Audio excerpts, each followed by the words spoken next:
मित्रांनो, मालवणच्या राजकोट किल्ल्यावरील छत्रपती शिवाजी महाराजांचा पुतळा कोसळल्याप्रकरणी मनसे अध्यक्ष राज ठाकरे यांच्या पत्नी शर्मिला ठाकरे यांनी संतप्त प्रतिक्रिया दिली आहे।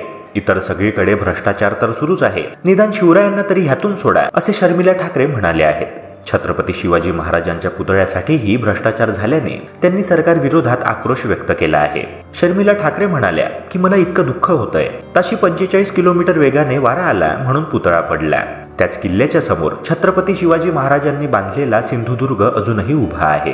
त्यांचे इतके गडकिल्ले अजूनही उभे आहेत, त्यापेक्षा जास्त वारा ते सोसत आहेत। त्यामुळे तुम्ही किमान छत्रपती शिवाजी महाराजांना तरी सोडा, असे त्या म्हणाल्या।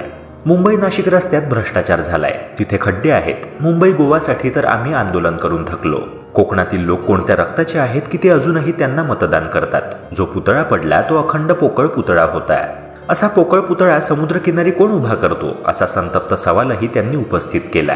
शिवाजी महाराजांनी समुद्रात बांधलेले विजयदुर्ग, सिंधुदुर्ग ते तर कधीच पडले पाहिजे। त्याची तटबंदी अजूनही चांगली आहे। 350 वर्ष जुना असल्याने त्याची आतमध्ये पडझड झाली असेल, पण तुमचा पुतळा 8 महिन्यातच पडतो। छत्रपतींना तरी सोडा, तुम्ही चांगल्या कंपन्या घ्या आणि चांगले रस्ते तरी बनवायला सांगा, असं शर्मिला ठाकरे म्हणाल्या। मित्रांनो, शिवरायांचा पुतळा पडण्यावरून राज ठाकरेंनीही संताप व्यक्त केला आहे।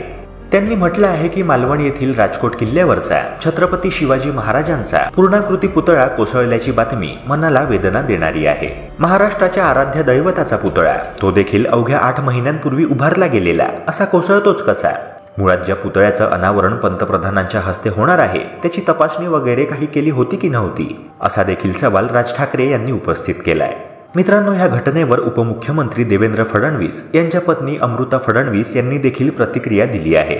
त्या म्हणाल्या की एवढंच म्हणेन की ही घटना फारच दुःखद आहे। यावर देवेंद्र फडणवीस यांनी स्पष्टीकरण देखील दिलं आहे। हवेच्या जोरामुळे तो पुतळा कोसळला, त्याचे कंत्राटदार कोण आहेत हे पाहून त्यांना धारेवर धरलं पाहिजे। त्यापेक्षाही मोठा पुतळा उभारायला पाहिजे, हीच मी विनंती करू शकते।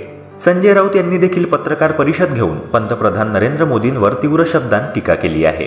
पंतप्रधान मोदी जिथे हात लावतात त्याची माती होते, असे विधान संजय राऊतांनी केले आहे। संजय राऊत म्हणाले की आपल्याकडे मराठीत अशी म्हण आहे की हात लावीन तिथे सोनं होतं, पण पंतप्रधान मोदी जिथे हात लावतात त्याची माती होते। अयोध्येच्या राम मंदिरात गळती होत आहे, नवीन संसद भवनाला गळती लागली आहे। ज्या पुलांचे उद्घाटन केले ते पूल उद्ध्वस्त झाले आहेत। कोस्टल रोडला गळती लागली आहे। अटल सेतूला भेगा पडल्यात। छत्रपती शिवाजी महाराजांच्या पुतळ्याचं पाहिलं तर तोही उद्ध्वस्त झाला। गेल्या 70 वर्षात हे देशाचे पहिले पंतप्रधान असतील ज्यांनी जिथे जिथे हात लावला ते उद्ध्वस्त झाले आहे। देशही उद्ध्वस्त होत आहे। ही श्रद्धा असू दे किंवा अंधश्रद्धा, पण हे देशात होत आहे।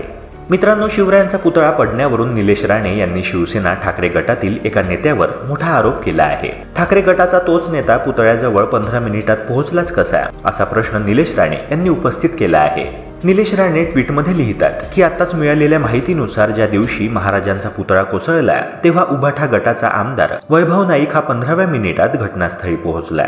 आजूबाजूला कसलाही नियोजित कार्यक्रम नसताना आणि राहतं घर हे कणकवली शहरामध्ये जे 50 किलोमीटर लांब आहे, असं असताना घटनास्थळी 15 मिनिटात नाईक कसा पोहोचू शकतो? जर काही यामध्ये वैभव नाईक यांनी घडवलं असेल तर आत्ताच बोटीमध्ये बसून दुबई किंवा पाकिस्तानला जायची तयारी त्याने करून ठेवावी। निलेश राणे यांच्या ह्या ट्विटनंतर राजकीय वर्तुळात मोठी खळबळ उडाली आहे। राज्याच्या कला संचालनालयाचे संचालक राजीव मिश्रा यांनी या संदर्भात तांत्रिक माहिती देऊन केवळ 6 फुटांच्या पुतळ्यासाठी परवानगी दिल्याचा दावा केला आहे। राजीव मिश्रा यांनी सांगितले की आम्ही केवळ 6 फुटांच्या क्ले मॉडेलला मान्यता दिल्यानंतर तसे नौदललाही कळवण्यात आले होते, मात्र त्यानंतर हा पुतळा 35 फुटांचा केला जाणार आहे याबाबत आम्हाला माहिती देण्यात आली नव्हती। तसेच पुतळ्याच्या स्ट्रक्चरमध्ये स्टेनलेस स्टीलचा वापर होणार आहे याची देखील कल्पना आम्हाला नव्हती। तसेच पुतळ्याच्या चबुतऱ्यासाठी ही परवानगी सार्वजनिक बांधकाम विभागाच्या मुख्य वास्तू विशारदाकडून घ्यावी लागते। दोन्ही परवानगी मिळाल्यानंतर शिल्पकाराला तसे पत्र दिले जाते आणि त्यानंतर शिल्पकाराची जबाबदारी असते। मित्रांनो, ह्या प्रकरणावर तुमचे काय मत आहे कमेंट सेक्शनद्वारे नक्की कळवा आणि व्हिडिओला लाईक करून चॅनलला सबस्क्राईब करायला विसरू नका।